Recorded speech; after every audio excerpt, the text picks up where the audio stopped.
Good morning students, my name is Anupam और हमारे अनुपम बेरोजगार यूट्यूब चैनल में आप सभी साथियों का बहुत बहुत स्वागत है।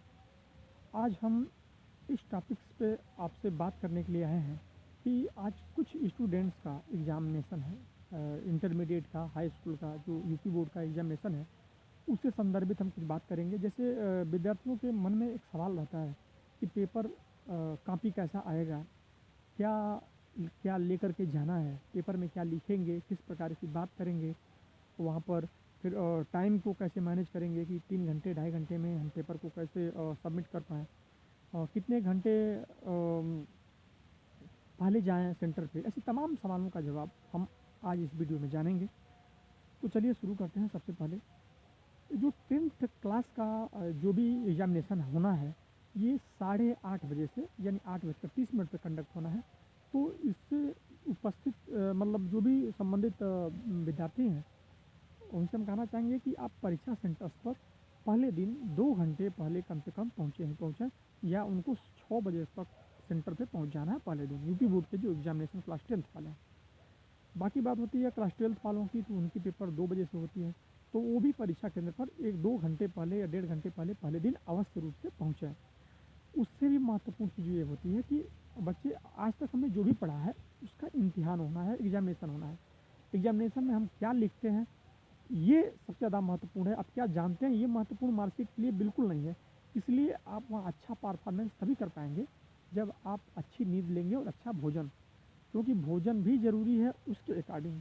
अगर आप कुछ हैवीनेस भोजन कर लेते हैं तो इस कंडीशन में भी आप पेपर नहीं कर पाएंगे। जैसे भोजन जो आपका है, भोजन में एग्ज़ाम टाइम में आप सलाद है, साग है, इन सब चीज़ों का सेवन ज़्यादा करिए। पार्टी करने से बचिए, किसी भी पार्टी वगैरह में मत जाइए, शादी विवाह फंक्शन को स्किप करिए जब तक पेपर है आपका। नींद पूरी 6 से 8 घंटे तक की नींद लेनी है आपको, ये कंपलसरी है। अगर आप पेपर में जा करके पेपर करते समय या उसको सॉल्व करते समय, पेपर को सॉल्व करते समय यदि आप वहाँ पे सोते हैं या इस प्रकार की एक्टिविटी होती है, तो फिर पढ़ने का क्या फ़ायदा। इसलिए नींद पूरी भरपूर लेनी है, जितना ज़रूरी है उतना आपको नींद लेनी है, 6 से 8 घंटे नींद लेनी है। दूसरी बात होती है, बच्चों का एक और सवाल है कि वहाँ पे क्या क्या लेकर के जाना पड़ता है। ये देखिए, आधार कार्ड हो गया, एडमिट कार्ड हो गया, पेन हो गया, पेंसिल हो गया, स्केल हो गया, इरेजर हो गया, इन सब के अलावा और कोई सी भी चीज़ की आवश्यकता नहीं होती है। और आपसे ये भी गुजारिश है कि ये सब सारी चीज़ें, ये जो भी ज़रूरी सामान है परीक्षा से संबंधित, उसे एक दिन पहले यानी आज ही, परीक्षा से एक दिन पहले ही कलेक्ट करके उसको एक स्थान पर रख दें, या ताकि जाते समय जो है परीक्षा सेंटर पर जाते समय हड़बड़ी ना हो, और हड़बड़ाहट के कारण हम कुछ चीज़ों को भूल जाते हैं। ये चीज़ें ना हों आपके साथ, इसलिए ये आप ज़रूर रख लें। अगली बात होती है कि अगले दिन हम समय से उठ पाएंगे या नहीं, ये हमारे मन में संकट आता है। इसलिए अपने मोबाइल में अलार्म वॉच में जो भी है उसमें अलार्म अवश्य लगा लें। 4 बजे का, 5 बजे का अलार्म लगा लें। उठ करके अच्छे से नहा धो करके ही परीक्षा सेंटर पे जाएँ। फिर भी आप अलार्म लगाएँ, उसके बावजूद भी आपके घर में कोई बुजुर्ग हैं या बड़े हैं जो सवेरे उठते हैं, उनको भी इन्फॉर्म कर दें, ताकि वो सुबह से आपको अच्छे तरीके से जगा दें। अगर आपका सेंटर दूर है तो आप व्हीकल, अगर कुछ काफ़ी दूर है सेंटर, तो आस-पास कहीं स्टे रहने के लिए, ठहरने के लिए व्यवस्था कर लें। अदरवाइज़ यदि आप गाड़ी मोटर से जाती हैं तो आधा घंटा और पहले, समय से भी आधा घंटा पहले, जितने बजे निकलना चाहिए उससे भी आधा घंटा पहले आप निकलिए, और क्योंकि वो ज़रूरी है।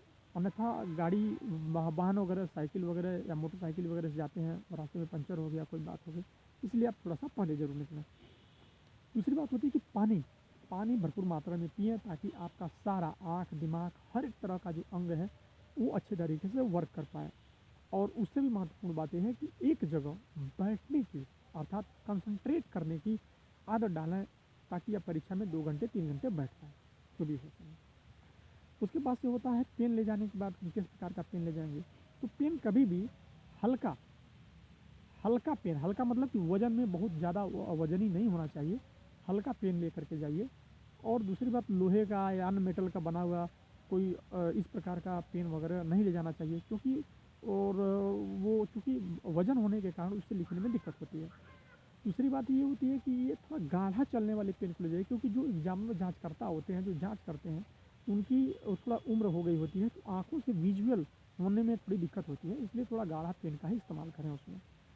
उसके बाद से ये हो जाता है कि कलम से जब भी आप लिखें उसके कैप को निकाल करके बेंच पर रख दें, ताकि इस कुछ बच्चे क्या करते हैं कि कलम के जो कैप होते हैं उसके कलम के ऊपर ही उसको लगा देते हैं। एक्स्ट्रा वेट होता है, इससे हाथ आपका दर्द करने लगेगा, इसलिए कैप को नीचे रख दें।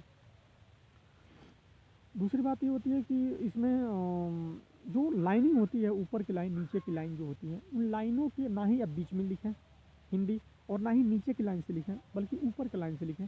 और मात्रा दाढ़ी जो भी आप लिख रहे हैं उसको अवश्य रूप से दें, अपने स्टाइल से लिखना नहीं है।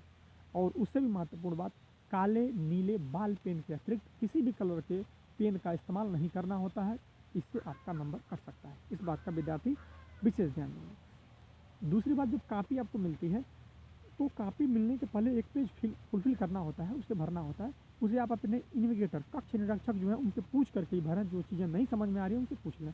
किसी भी चीज़ संबंधी जानकारी, परीक्षा संबंधी जानकारी आप कक्ष निरीक्षक से ही लेंगे, किसी दूसरे से नहीं लेंगे, अन्यथा ये गैर कानूनी माना जाता है।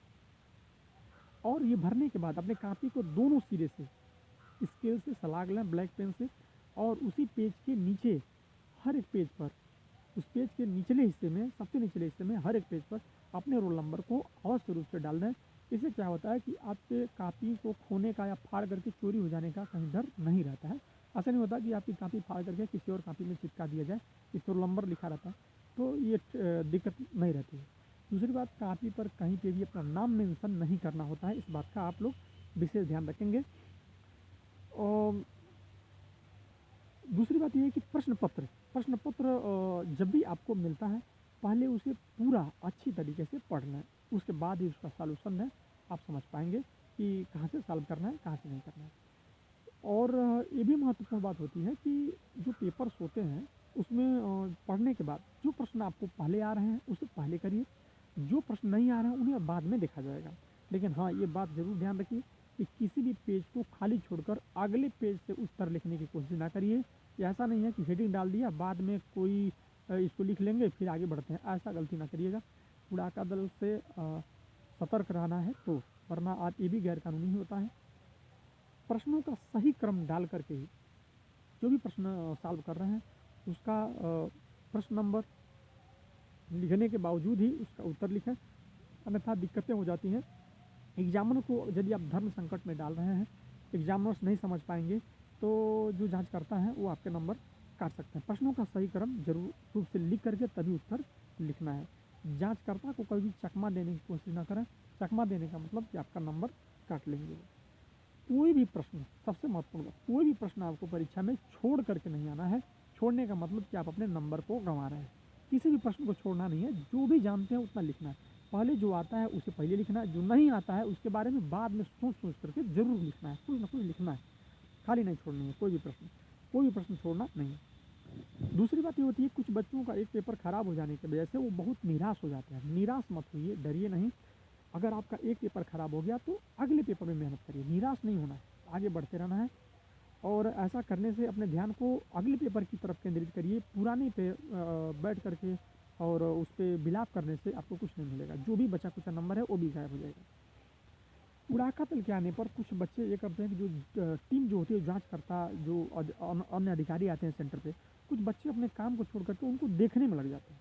ऐसा करने से वो बेवजह आपको खड़ा कर सकते हैं, सवाल पूछ सकते हैं। इसलिए आपसे अनुरोध है कि जब भी आपके सेंटर पे किसी भी प्रकार का उड़ाका दल या कोई भी कंपनी या किसी भी सरकार के कोई भी कर्मचारी, सरकार के कोई भी कर्मचारी आते हैं, तो आप उनमें अपने ध्यान को केंद्रित ना करें, बल्कि अपने ही कॉपी में कुछ पढ़ते रहें, लिखते रहें। इससे वो अन्यथा परेशान आपको नहीं करेंगे। दूसरी बात यह है कि नकल पर तो आपको कभी भी भरोसा नहीं करना है। नकल करके पास होना ही नहीं है, किसी से उम्मीद भी नहीं करनी है। इसके लिए ना ही हमें कहीं पैसे देने हैं, कुछ भी करने की आवश्यकता नहीं है। खुद पे भरोसा रखिए, लिखिए, आपको नंबर आपको मिलेगा और आप परीक्षा में सफल भी होंगे। दूसरी बात, अगर आप चाहते हैं कि अगर आप सब्जेक्ट वाइज हम बनाएं कि हिंदी में पेपर को कैसे लिखें, कैसे करें, तो कमेंट करके ज़रूर बताइए, हम उस पर भी वीडियो बनाएंगे। हमें लगा कि इस पर वीडियो बनाना चाहिए, कि वीडियो बहुत लंबा नहीं होगा, और इसलिए मैं इसको शॉर्ट में बनाने की कोशिश किया हूँ। और हमें लगता है कि आपको ज़रूर किसी न किसी तरीके से आपकी मदद ज़रूर करेगी। और इसी के लिए साथ जो है धन्यवाद। और अंत में कहना चाहेंगे कि कुछ बच्चे असफलता से डरते हैं, कुछ बच्चे सोचते हैं कि हम फेल हो जाएंगे। उनके लिए हम कहना चाहेंगे कि असफलता एक चुनौती है, स्वीकार करो, क्या कमी रह गई देखो और सुधार करो। जब तक सफल ना हो नींद चैन को त्यागो तुम, संघर्ष का मैदान छोड़ मत भागो तुम। बिना कुछ किए जय जयकार नहीं होती, कोशिश करने वालों की कभी हार नहीं होती। जय हिंद, जय भारत। मेहनत करिए, बेस्ट ऑफ लक।